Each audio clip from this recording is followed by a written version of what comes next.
প্ৰায় 100টা শিলৰ খুঁটা আছে। এই মনোলিথ বা একক শিল্পৰ স্তম্ভবোৰ বালিচহীয়া শিলৰ পৰা খোদিত কৰা হৈছে। একাংশ বুৰঞ্জীবিদৰ মতে এই শিলাস্তম্ভবোৰ মহাদেৱ শিৱৰ সন্মানত নিৰ্মাণ কৰা হৈছিল। আন বুৰঞ্জীবিদৰ মতে ৰাজবাৰী আছিল বিশিষ্ট কছাৰী ব্যক্তিসকলৰ সমাধিস্থল। ভিন্ন আখ্যান স্বত্বেও এই একক শিল্পকলা কছাৰী ৰাজ্যৰ বিজয় কীৰ্তি চিহ্ন হিচাপে গণ্য কৰা হয়। ডিমাপুৰৰ কছাৰী ৰাজ্যৰ ধ্বংসাৱশেষে খ্ৰীষ্টীয় 10ম শতিকাৰ ইতিহাসৰ এক গুৰুত্বপূৰ্ণ সময়ছোৱাৰ প্ৰতিফলন ঘটায়। একক শিলাখণ্ডত খোদিত আকৃতি আৰু আৰ্হিবোৰে কছাৰী ৰজাসকলৰ তীক্ষ্ণ কলাত্মক আগ্ৰহ চিত্ৰিত কৰিছে। সম্প্ৰতি এই কালজয়ী গাঁথনিবোৰ উত্তৰ পূব ভাৰতৰ গৌৰৱময় অতীতৰ সাক্ষী হিচাপে থিয় দিছে। অসম বিধানসভাৰ মজিয়াত এই মনোলিথৰ প্ৰতিৰূপ উন্মোচন কৰিবলৈ পাই সঁচাকৈ আমি थारैनो जोबोद मोनसे जारिमिनारि सान आरो जोबोद गोजोननाय मोनदों। बे समाव आसाम आयेन आफादनि मानजाथाव बुंथिगिरि बिसुनि दैमारि सारमोना मोनसे अराय सम गोसोखांथावना मोनसे खामानि मावदों बिथाङा, जायखौ जोङो बर'ल' नङा आसामनि गासैबो सुबुंफ्रानो बेखौ बाख्नायनांगोन। दिनै बिथाङा आसाम आयेन आफादनि मोखाङाव बा आयेन आसाम आफादनि सिङाव बिथाङा जोंनि आसामनि बायखोन्दा नेरसोन, बर'फोरनि बायखोन्दा नेरसोन, जोंनि गुबुन गुबुन आहमफोरनि बायखोन्दा नेरसोन बेखौ बिथाङा बहाय गायसननो थाखाय हाबाफारि लादों। आरो बे हाबाफारिया आं बेखायनो बुंदों जे जोबोरैनो मोनसे गोजोनथावना हाबाफारि।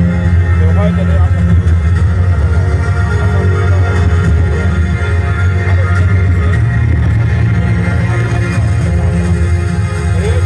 थारैनो मोनसे जारिमिनारि सान जागोन बियो। आरो बे जारिमिनारि सानखौ जोङो साबायखर बावनांगोन जोंनि आसाम आयेन आफादनि मानजाथाव बुंथिगिरि बिथां बिसुनि दैमारियानो जिहेतु बिनि खामानिखौ मावदों, बिथांखौ जों अराय सम गोसोखांनांगोन, जों साबायखर बावनांगोन।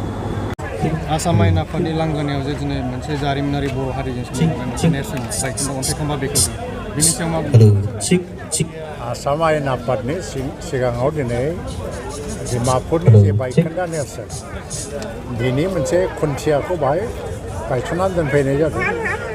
बेयो मोनसे इनक्लुसिभ हिस्ट्रि अफ आसाम, बेनिनो मोनसे बाहागो।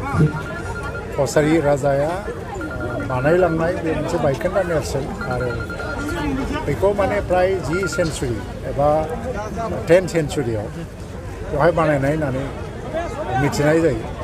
बे आसाम आयेन आफादनि सिगाङाव बेखौ गायसननानै मोनसे जारिमिन आरो गोदान जारिमिन बानायबावनाय जाबाय। आरो आसामनि बिधान सभानि जाय स्पिकार मानव गेदेर बिस्वजित दैमारिया बेखौ मोनसे इनिसिएटिभ लानानै आरो आसामनि जि chief minister doctor Himanta Biswa Sarma बे गासैबो नांगौ खरस एबा डिजाइन गासैखौबो एप्रुभेल खालामनानै खालामदों।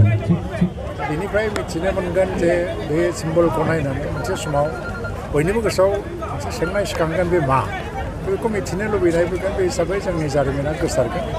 जियानो जा दा गोदान मोनसे निउ सेन्चुरियाव मोनसे इनक्लुसिभ हिस्ट्रिनि मोनसे सेन्चुरि होननानै बुंजायो। जे गोदो मोनसे डिसक्रिमिनेसन दंमोन, जे बेखौ नाख्लायनांगौ, बेखौ दोनखोमानांगौ। आरो दानि बे गोदान मुगायाव टेक्न'लजिनि जि गोदान जुग फैबाय, बाय जेबो जिनिसखौ दोनखोमानो हाया। ओंखायनो दा मोनसे इनक्लुसिभ हिस्ट्रिनि एरा फैदों, जे गासैबो हिस्ट्रिखौ जों रिकगनिसन होनांगौ आरो प्रिजार्भ खालामनो नाजानांगौ। बे जोंनि पास्ट। आसाम बिधान सभायाव बेखौ दोननो हानाया जोबोद देरगाथावना बाथ्रा आरो दिनै बेखौ बेखेवनाय जाबाय। आरो बेनि थाखाय आङो आसाम बिधान सभानि स्पिकार बिस्वजित दैमारि आरो आसामनि मुख्यमन्त्रि डक्टर हिमन्त बिश्व शर्मा बिथांमोनखौ आङो साबायखर होयो। गिबियावनो बर'नि निउस पर्टेल नायगिरि बयनिसिमबो दुलाराय बाथौ गौथुम बिजानानै खुलुमनायखौ बावहरग्रोदों। दिनै गोजोननाय मोन्दों। दिनै मोनसे आसाम एसेम्बलि बेवहाय जे बर'नि बायखोन्दा नोगोरनि मोनसे माइलस्टनफोर बायदि जोंनि राजानि बे नेरसोनथिखौ लाखिनो हानाया आरो गमामायैनो जोंनि बे बर' माहारिजों लोगोसे जोंनि बे आसाम एसेम्बलियाव जोंनि बर' माहारिनि मोनसे सिनायथि आरो मोनसे गौरबनि मोनसे जारिमिन आरो बेखौ दिनै बर'नि हारिनि थाखाय बे अराय सम जारिमिन जानानै थाबावसिगोन। आरो गमामायैनो जोङो दिनै आसाम एसेमब्लि एबा आसामाव थानानै जोङो गासैबो जोंनि बायदि जों दिनै डेभेलप खालामनो हादों गमामायैनो जोंनि गेजेराव बेबायदि एसे जौगानायखौ जों लाबोयोब्ला निश्चय जोंनि बर' माहारिनि गोजोन आरो खौसेथि थासारिया दिनैनि नैबे थासारिनि गेजेरजों बेखौ फोरमायनो हायो मानो होनोब्ला जों दिनै बेवहाय बाहागो लाफैनो मोननानै जोंबो गौरब खालामदों जे गमामायैनो नैबे जोंनि आसामनि बे राजथावनिया जोंनि गमामायैनो बर' हारिनि बायदि जोंबो गोसोआव गौरब मोनसे लाना फैदों बेयो जों दिनैनि गाहायै जों बेखौनो जों बुंनांगोन मानव गेदेर आसाम एसेमब्लिनि बुंथिगिरि मानव गेदेर बिस्वजित दैमारिनि बिथाङा अरायसम गावनि नाजानायजों लोगोसे आरो आसामनि chief minister doctor Hemant Biswa Sharma बिथांमोननि नाजानायाव दिनै बेखौ जाफुंसारहोनो हानायनि थाखाय जों जादों होननानै सानदों आरो बेखौ जों गौथुमनिफ्रायबो जों बेखौ गमामायैनो जों साबायखर होनांगोन आरो जों हारिनि गेजेराव थाखोसे जोङो दिनै दावखोनाय बायदि जों गावखौ खालामनो हायो जोबोद जोंनि बर' माहारि एबा सारा बर' कसारि फोलेरनि मोनसे गोग्गाथाव दिन आरो जारिमिनारि दिन जानानै थासिगोन दिनैनि बे